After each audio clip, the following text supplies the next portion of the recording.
So now we're finished in terms of festival season 2022, which means we're back into Reading and Leeds prediction territory. It's almost November, and that means that we're seeing a bunch of posters cropping up detailing predictions for the 2023 festival. A few names have been floating around the whole time, names like Sam Fender, Travis Scott, so expect them to be heavily featured in this video. Other names have come up a bit more recently due to bands announcing tours, etc. Today we're just going to be taking a look at a bunch of these predictions, going to dissect them, break them down, and I'll just be letting you know what I think about them.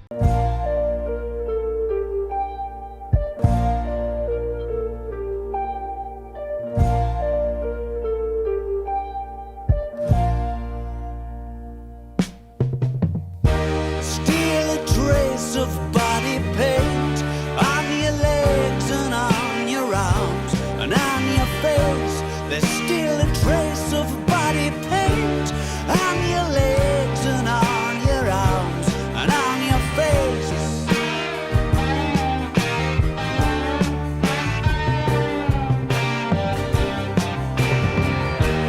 So predictable, I know what you're thinking. So this is the first poster, and straight away I'll tell you that I think this is one of the best ones of the video. First thing that draws my attention is day 3. In my own prediction, which will be like a separate video, I'm going to do my prediction, but I predicted that one of the days we get Foles followed by Dua Lipa as the headliners, and that duo of acts is like one of my main wants for this year's festival, so I'd be buzzing with that. I think that's a really good placement. As well as that, I can see Olivia Rodrigo and Central C, and I also predicted them in exactly the same slots, so again, yeah, I'm happy looking at that. The Wombats are here too. They're well placed, and like moving on to day 2, you can see that the placements of those acts are spot on as well. If someone sent me this poster with no context, like, I'd definitely believe it was real. I'm seeing Paramore followed by Travis Scott as headliners. This is probably my only issue with this. I think there's a chance Paramore plays too low, but I can see him being similar to like Bring Me this year. Don Broco and Idols are here, and that's like top of my list of things you love to see. My issue really is that I don't know if it's in the best interest of the festival to get Travis Scott.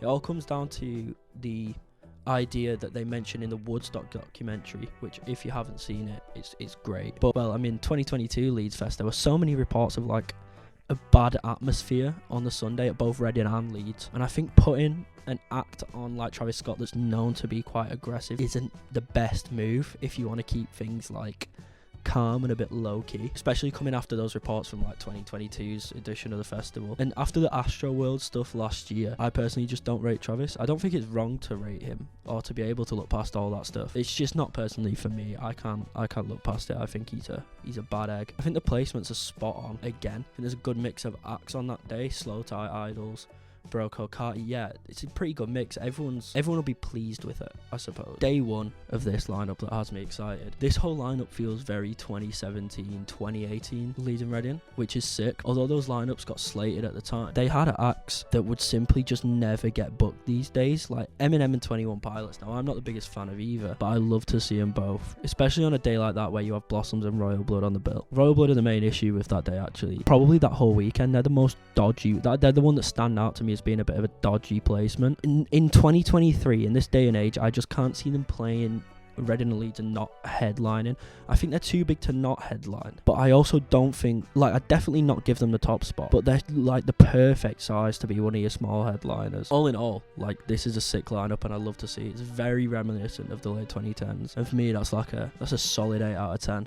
So I've got the second prediction up on the screen now, and immediately I want to say whoever's made this has done an absolute number on this poster, because that looks real.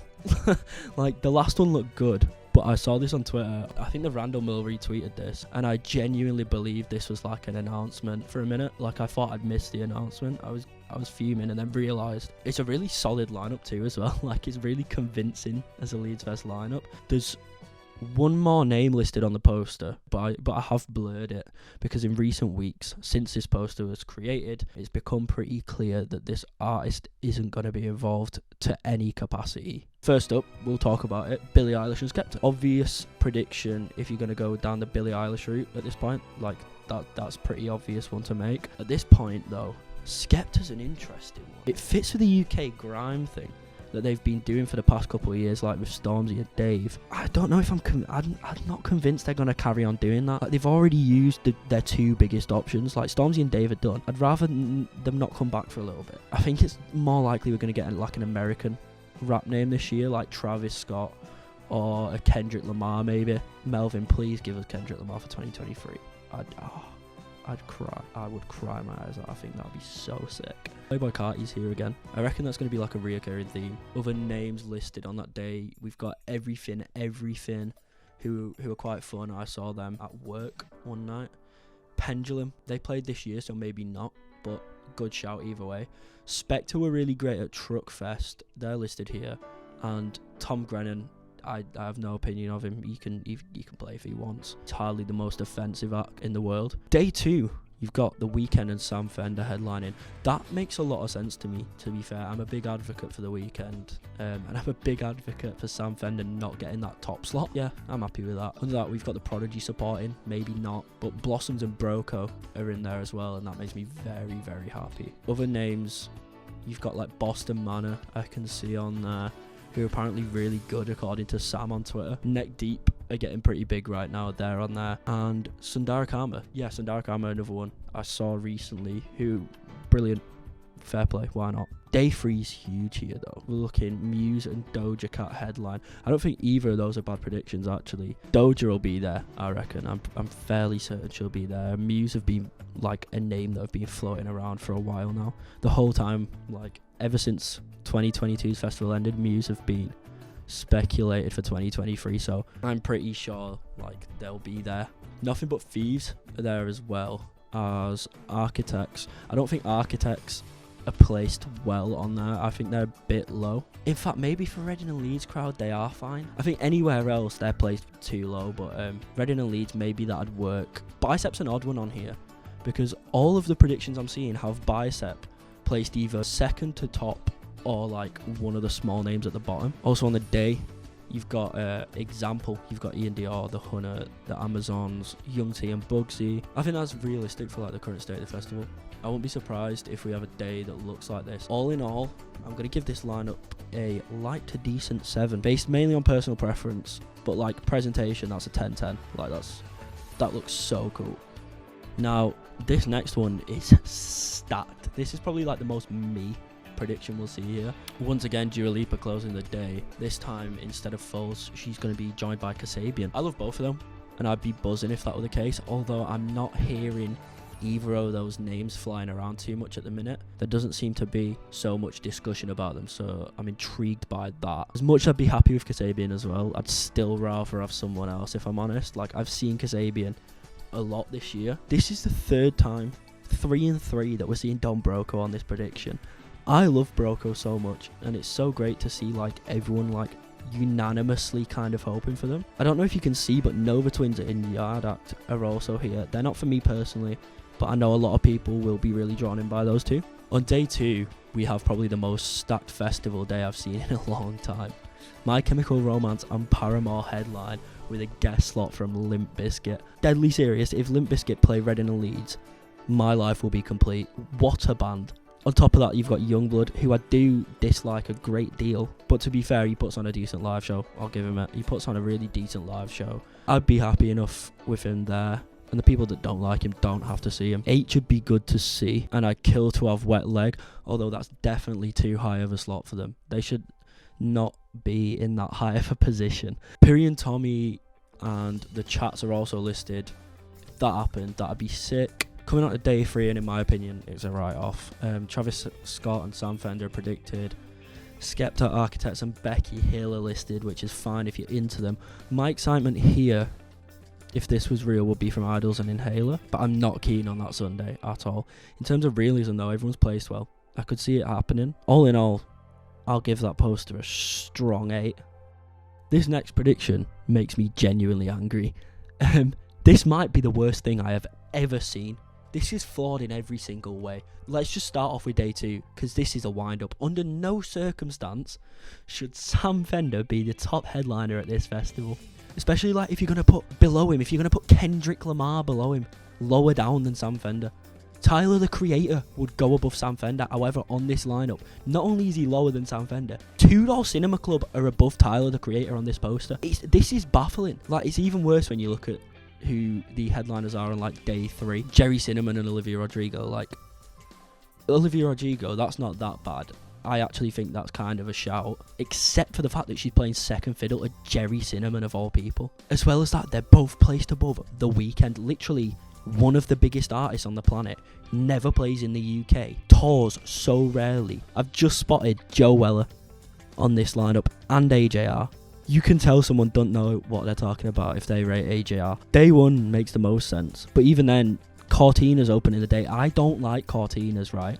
But they're not going to open the day. That's daft. And also Nico B. If you rate Nico B, you're a dweeb. Simple as. This whole thing is just horrendous, and I need to get it out of my sight immediately. Theoretically, on this poster, Jerry Cinnamon theoretically is above Kendrick Lamar, Tyler the Creator, Cortina's. Who else is that? Childish Gambino. Jerry Cinnamon is not above Childish Gambino. That's whoever's made this. They even know what they're doing, and they want to get abused online, or they're just deluded. As Fantano said, like, yeah, this is not good. Okay, so next up we have this poster where day 1 is headlined by Rage Against the Machine and Olivia Rodrigo. My opinion, Olivia Rodrigo isn't a headliner yet. I'd give her the main sub-headline slot, and I'd give Royal Blood that lower headline slot. That makes a lot more sense to me. I think the rest of the sub-headliners though that day are reasonable. Idols, Mabel, Wet Leg are placed fine. I'd maybe consider swapping Wet Leg and Pale Waves. I think the main issue with that day though, the main issue is Rage. I feel like the hype has gone for Rage Against the Machine at Reading and Leeds. 2022 was like the 3rd year in a row that we've not had Rage when we were meant to. Like, in that 3 years, so much has changed. And to announce Rage, it's just not what it was. I feel like even if it was announced, like, I won't be able to be excited about it until they're literally on the stage playing, just in case anything goes wrong and they've got to pull out again. Day 2, we've got Travis Scott and Sam Fender once again. I'm honestly just sick of Sam Fender at this point. I can't escape him. Essential C are on here. Broco are on here again. Baby Keem and Jamie T are some new names on here. I think both of them are decent shouts actually. Bicep are on here, predicted like lower once again. I reckon that's not going to be the case. I reckon if Bicep do play, it'll be higher up personally. Brucey, don't mind him at all, but at Leeds he just wasn't good. I don't think it was on him. It's more of an issue with like the sound, because you couldn't hear anything. You know what, give him another chance. Let him have another go. Amazons and Yumi at 6. Welcome additions. Fair enough. Day 3, we've got Gorillaz, Doja Cat. I think fair play. I'd be intrigued to see Gorillaz.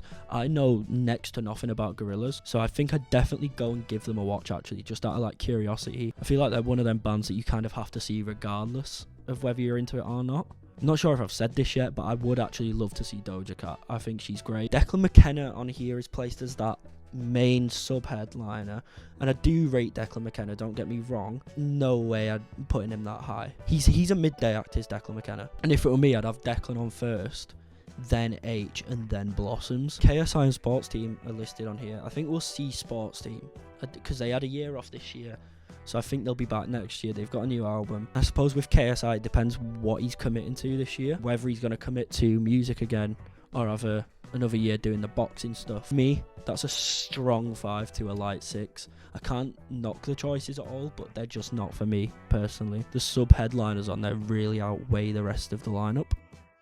And that is it, that's the final one. So I hope you enjoyed this video, and if you did, leave a like and tell me in the comments who you want to see headline Reading and Leeds 23. I'm going to be doing my own prediction video pretty soon. Lineup should be out in the next 3 to 4 weeks if we're going off last year. I have some big end of year projects I'm working on as well, so stay tuned for those. In the meantime, I've got a playlist of the vlogs from over the summer if you want to go there and catch up and relive festival season. Thank you for all the support over the summer, and I'll catch you next time.